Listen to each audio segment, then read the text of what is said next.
Jacob Zuma is definitely the best political leader to ever exist in South Africa.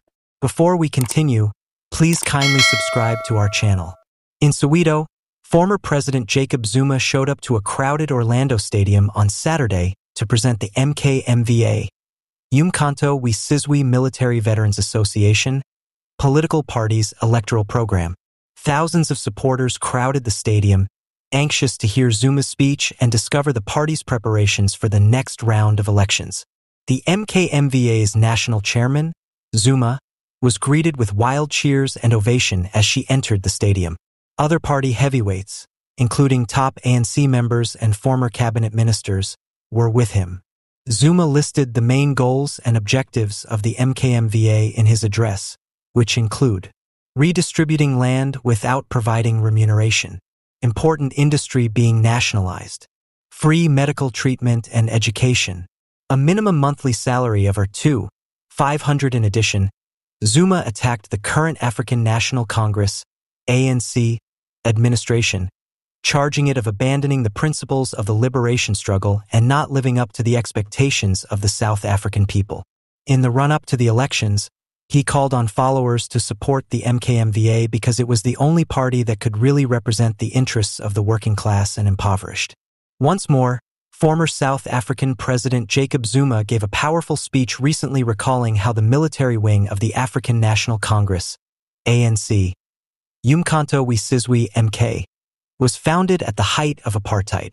He provided a moving account of the reasons for the founding of MK in 1961, highlighting the tenacity and resolve of individuals who opposed the repressive government. Zuma, an MK member himself, started up by putting the horrific apartheid regime's circumstances in perspective. An atmosphere of widespread injustice was produced by the institutionalized racial segregation and economic hardship brought about by the systematic subjugation and disenfranchisement of the non-white populace. Since nonviolent demonstrations and dialogues had time and time again failed to produce significant results, anti-apartheid campaigners were very frustrated. As Zuma said, it became evident that the apartheid administration would not voluntarily cede its hold on power. The African National Congress had run out of nonviolent ways to protest and had appealed to the world community. All we could do then was resort to more overt acts of protest. After coming to this insight, uMkhonto Sizwe was secretly formed on December 16, 1961.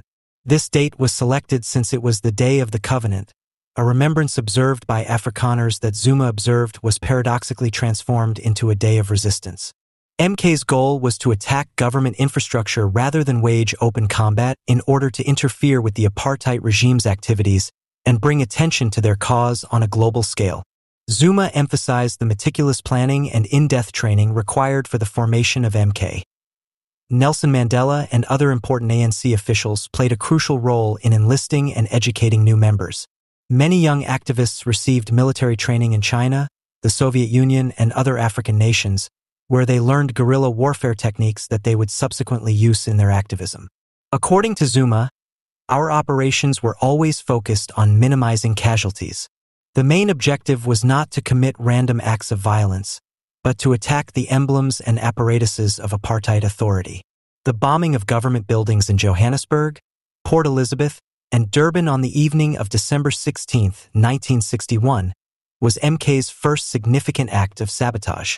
Even though these strikes caused a great deal of damage, no lives were lost since they were meticulously prepared.